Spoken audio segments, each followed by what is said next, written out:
Hindi siya nakipag-break sa'yo, pero binibigyan ka ng rason para ikaw mismo ang sumuko. Hindi niya sinabi na ayaw na niya. Hindi niya sinabing hindi na kayo mag-work pa. Hindi niya sinabing wala na siyang nararamdaman. Pero paunti-unti niyang pinaparamdam sa'yo na aayaw na siya. Hindi niya lang sinasabi dahil baka ayaw niyang masaktan ka. Natatakot siya na baka hindi mo kakayanin pag wala na siya. Pero sa paunti-unti niyang pagpaparamdam sa'yo na ayaw na niya, mas nasasaktan ka lang lalo.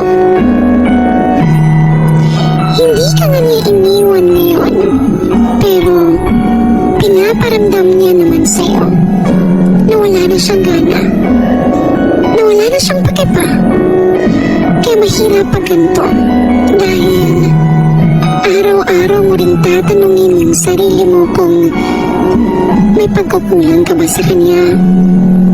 May iba na ba siya? Na may dapat ka bang gawin? O may dapat ka bang baguhin para lang bumalik siya?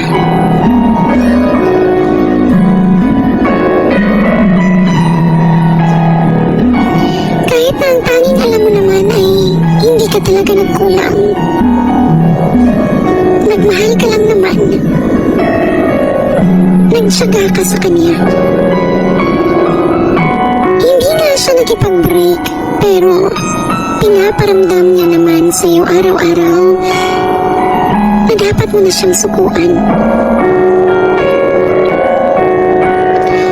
Kabalata nga, lisod kayong i-give up kung unsay naa sa inyong duha. Samot love kayo ni mo siya. Hindi mo nga kaya nga basta-basta na lang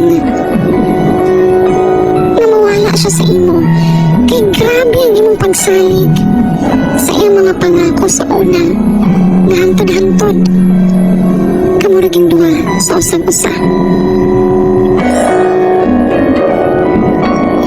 Sakit lang huna-hunaon nga hindi ka mo mahimong enough sa usa ka tao.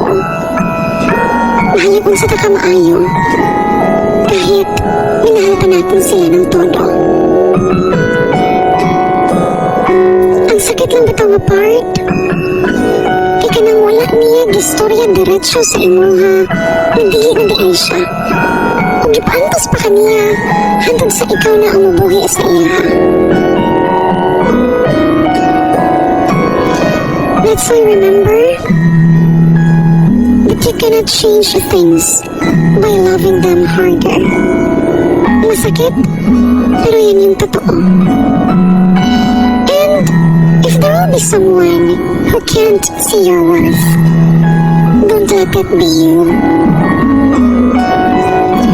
Angay natong hinumduman that you don't need someone to complete you. You just need someone to love and accept you completely.